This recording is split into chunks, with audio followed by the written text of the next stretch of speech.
What turns a simple metal workshop in 19th century Paris into a global symbol of luxury that adorns royalty, celebrities, and the world's elite? How does craftsmanship transcend time to become legendary? Today we step into the dazzling world of Cartier at London's Victoria and Albert Museum, where over 350 extraordinary pieces tell the story of how three brothers transformed their grandfather's humble beginnings into what King Edward VII would call the jeweler of kings and the king of jewelers.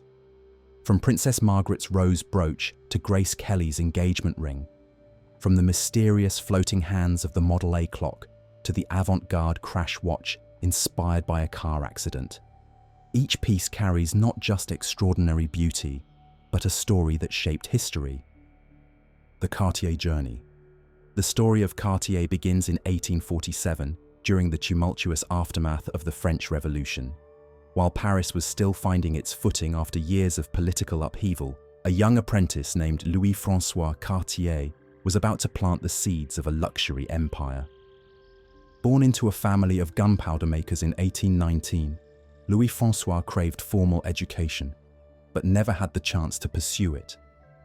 Instead, his father sent him to work as an apprentice to Monsieur Bernard Picard, a master fabricant of jewels and watches. Apprenticeship in those days was demanding and often cruel, but it offered something precious, an opportunity to enter the middle class and build a better life. Louis-François proved tenacious, mastering his craft with remarkable dedication. In 1847, at the age of 27, he negotiated a deal with his former boss to buy out the workshop.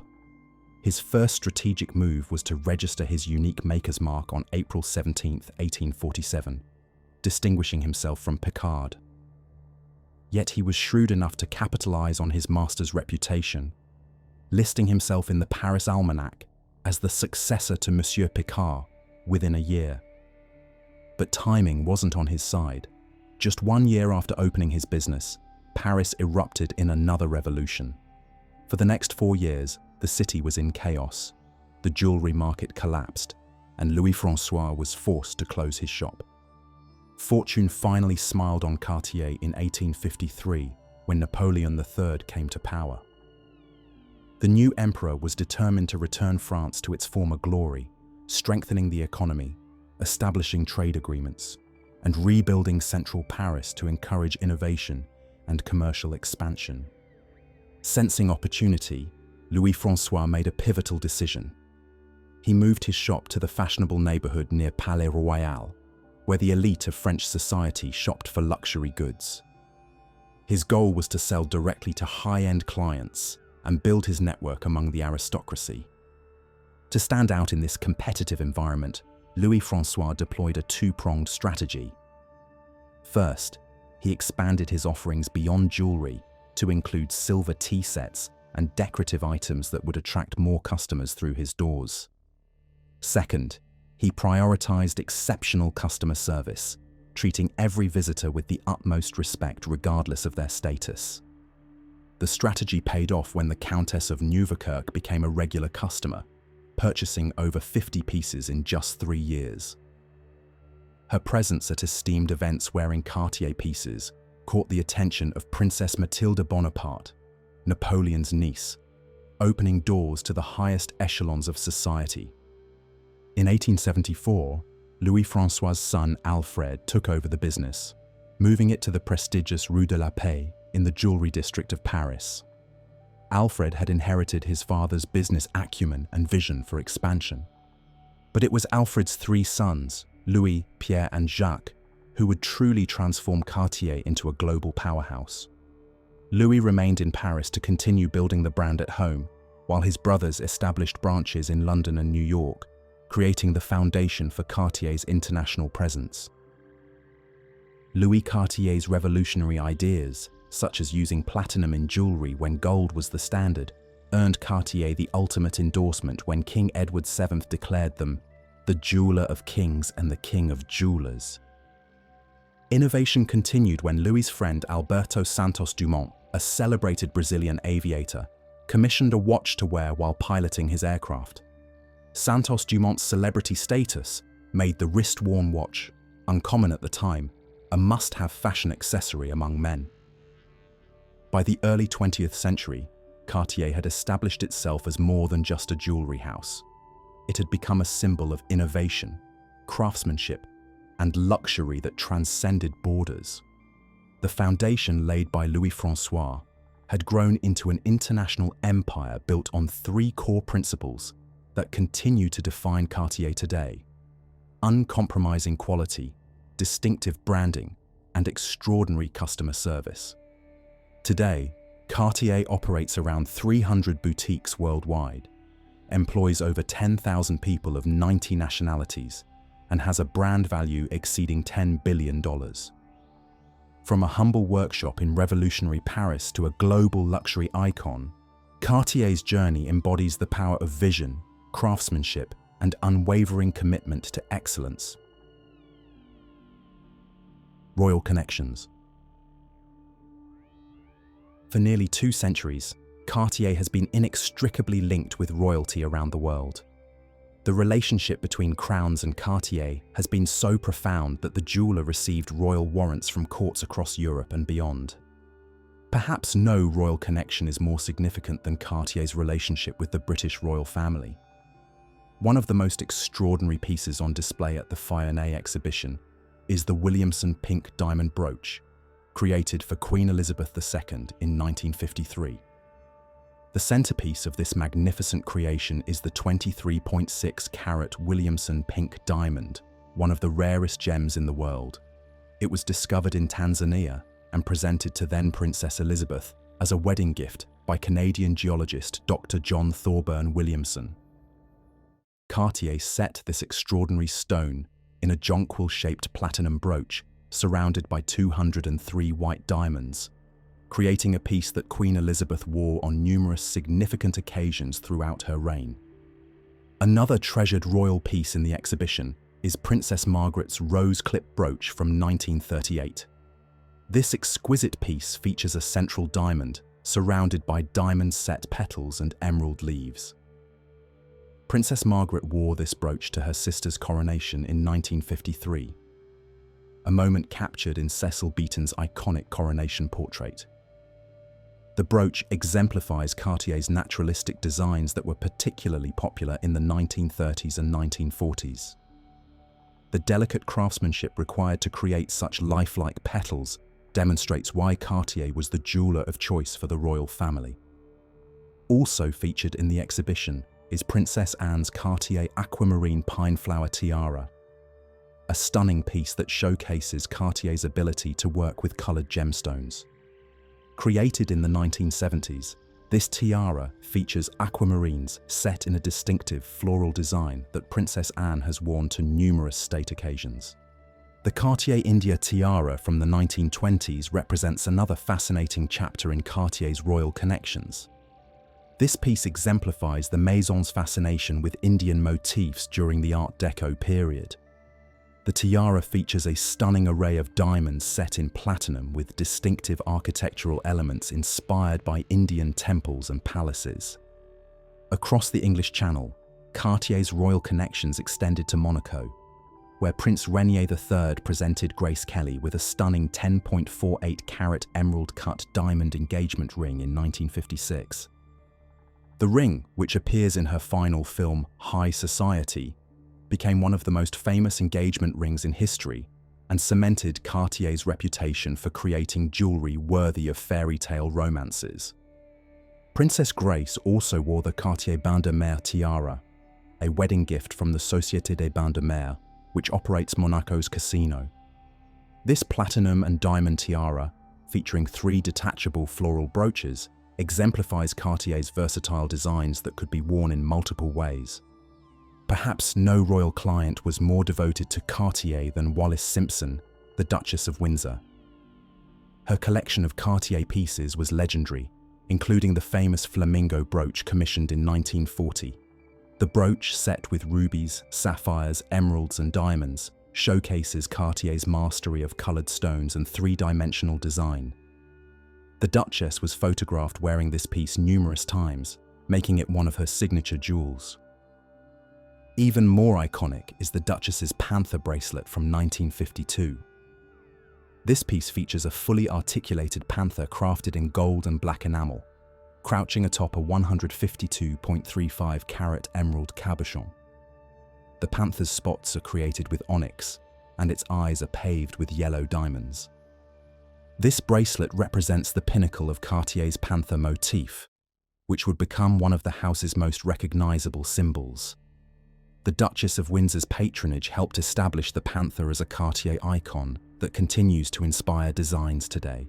Queen Elizabeth of Belgium's Cartier bandeau tiara from 1910 offers visitors a glimpse into the Art Deco aesthetic that Cartier helped pioneer. This sleek, geometric tiara represents a dramatic departure from the more ornate styles of the 19th century. The Cartier olive wreath tiara from 1907 demonstrates how the house drew inspiration from classical motifs.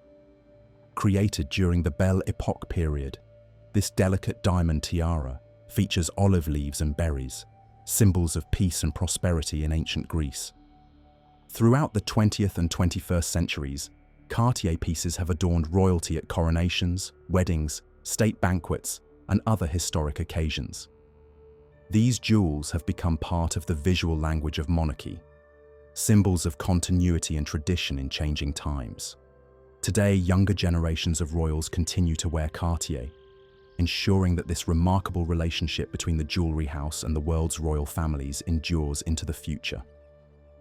The V&A exhibition offers a rare opportunity to see these royal treasures gathered in one place, telling the story of how a Parisian jewellery house became an essential part of royal heritage around the world. Signature jewellery collections. Beyond timepieces and royal commissions, Cartier has created several distinctive jewellery collections that have become instantly recognisable symbols of the brand.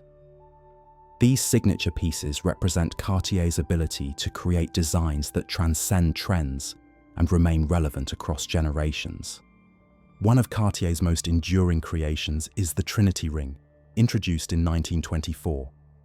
Designed by Louis Cartier at the suggestion of French poet, artist, and filmmaker Jean Cocteau, this deceptively simple piece consists of 3 interlocking bands made of yellow, white, and rose gold. Each band represents a different aspect of a relationship: yellow gold for fidelity, rose gold for love, and white gold for friendship. The interlocking design symbolizes how these elements are inseparable in a meaningful relationship. Despite its conceptual depth, the Trinity ring's clean, minimalist aesthetic makes it timeless. Cocteau wore his Trinity ring daily, helping to popularize it among the artistic and intellectual elite of Paris. Nearly a century later, the Trinity collection has expanded to include bracelets, necklaces, and earrings. But the original ring remains one of Cartier's best-selling items, appealing to both men and women across cultures and generations. Another iconic Cartier creation is the Love Bracelet, designed by Aldo Cipulo in 1969. This revolutionary piece reflected the changing social landscape of the late 1960s and the sexual revolution that was transforming relationships. The bracelet's design is both symbolic and practical. It consists of a gold oval band adorned with screw motifs that can only be opened and closed with a special screwdriver that comes with the bracelet. This mechanism was intended to symbolize committed love. The bracelet is not meant to be removed easily, representing a locked relationship. Cartier's original marketing campaign for the Love Bracelet played on this concept, suggesting that the bracelet should only be purchased for someone you would go steady with. The company even had a policy that customers couldn't buy a love bracelet for themselves. It had to be purchased by a lover. Over the decades, Cartier has introduced numerous variations of the Love Bracelet, including versions set with diamonds and colored stones, as well as matching rings and necklaces. The collection's enduring popularity has made it one of the most recognizable and widely imitated jewelry designs in the world. Perhaps no motif is more closely associated with Cartier than the Panthère. First appearing in the Maison's work in 1914 as an abstract pattern of black and white diamonds on a wristwatch, the Panthère would evolve to become Cartier's most recognizable symbol. The development of the Panthère collection is inextricably linked with Jeanne Toussaint, Cartier's director of jewellery from 1933 to 1970. Nicknamed La Panthère for her fierce independence and bold style, Toussaint transformed the abstract panther pattern into fully realized three-dimensional sculptures in precious metals and gemstones.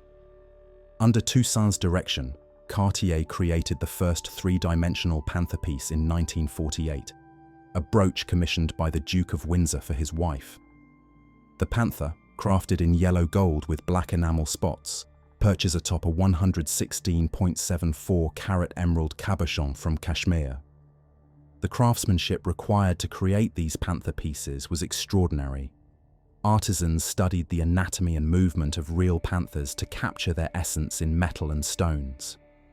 Each spot was individually placed, and the articulated pieces were engineered to move naturally, creating the illusion of a living creature. Today, the Panthère collection includes everything from subtle panther spot patterned rings to spectacular high jewellery pieces featuring fully articulated panthers set with hundreds of diamonds and coloured stones. The panther has become so synonymous with Cartier that it serves as an unofficial mascot for the brand. Another distinctive Cartier style is the Tutti Frutti collection. Introduced in the 1920s as a tribute to the stone carving expertise of Indian royalty. These vibrant pieces combine sapphires, emeralds, rubies, and diamonds carved into the forms of leaves, berries, and flowers. The creation of the Tutti Frutti collection, initially called the Hindu style, coincided with a period of fascination with Indian culture in Western society. Jacques Cartier made several trips to India, where he was inspired by the Mughal tradition of carving gemstones and incorporating them into jewellery. One of the most famous Tutti Frutti pieces was commissioned in 1936 by French socialite Daisy Fellows.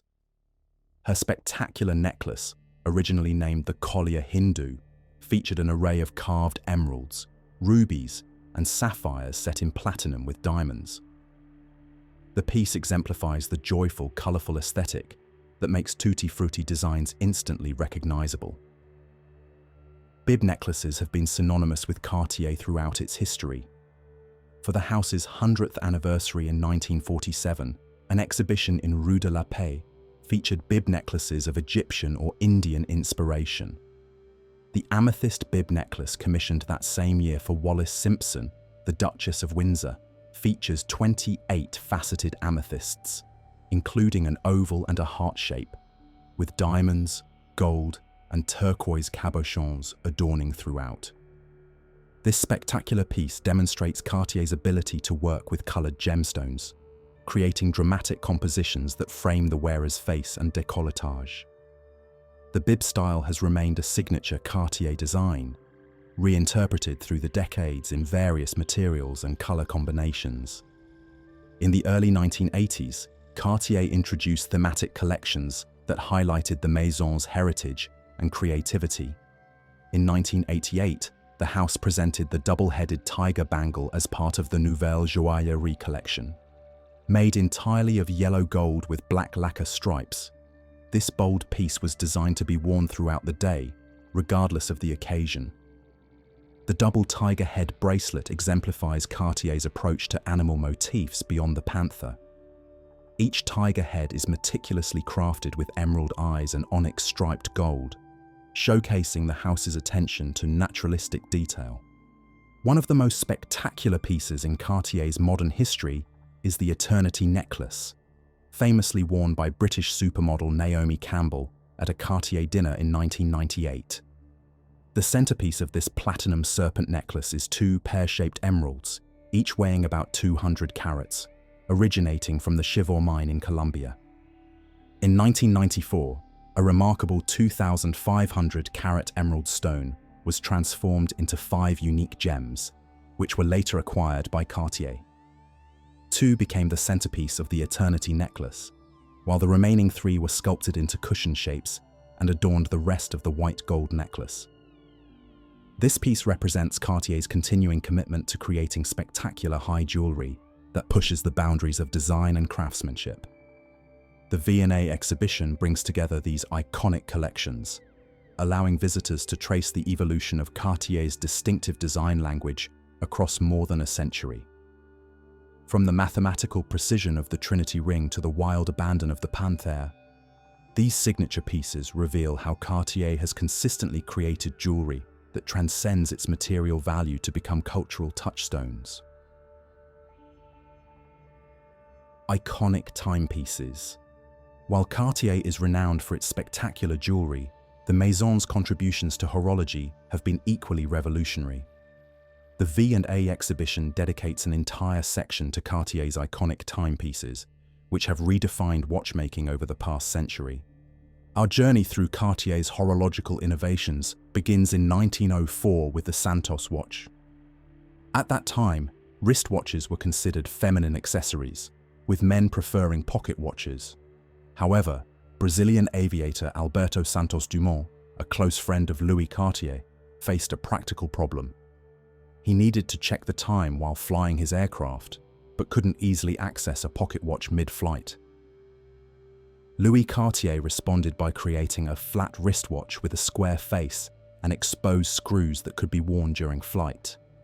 The Santos watch was born, the first men's wristwatch designed specifically for practical use rather than as jewelry. When Santos Dumont began wearing his custom timepiece publicly, it sparked a revolution in men's fashion and helped popularize the wristwatch as an essential accessory for modern gentlemen. The Santos remains in production today, making it one of the longest continuously produced watch designs in history.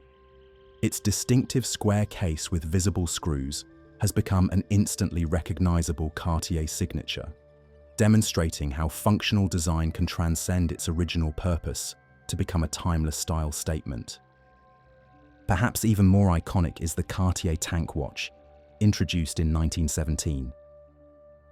Louis Cartier drew inspiration from an unlikely source, the Renault FT tanks used by France during World War I. The rectangular shape of the watch case resembles the aerial view of a tank's cockpit, while the brancards, the sides of the case, evoke the treads of the military vehicle. The tank's clean lines and geometric precision perfectly captured the emerging Art Deco aesthetic.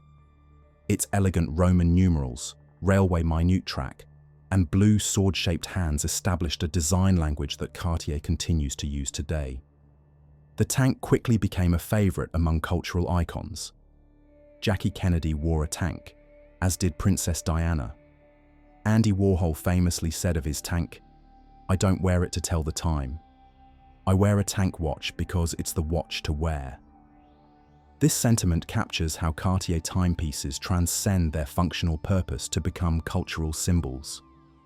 Over the decades, Cartier has introduced numerous variations of the tank, including the tank Louis Cartier, tank Américaine, tank Française, and tank Solo. Each iteration respects the original design while adapting to contemporary tastes, demonstrating Cartier's ability to evolve while maintaining its distinctive identity. Among the most unusual and coveted Cartier timepieces on display at the V&A is the Crash watch from 1967.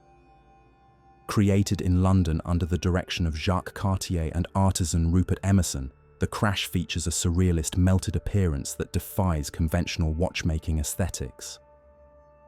Contrary to popular myth, the watch wasn't inspired by Salvador Dali's melting clocks, but by a Cartier baignoire watch that had been damaged in a car accident.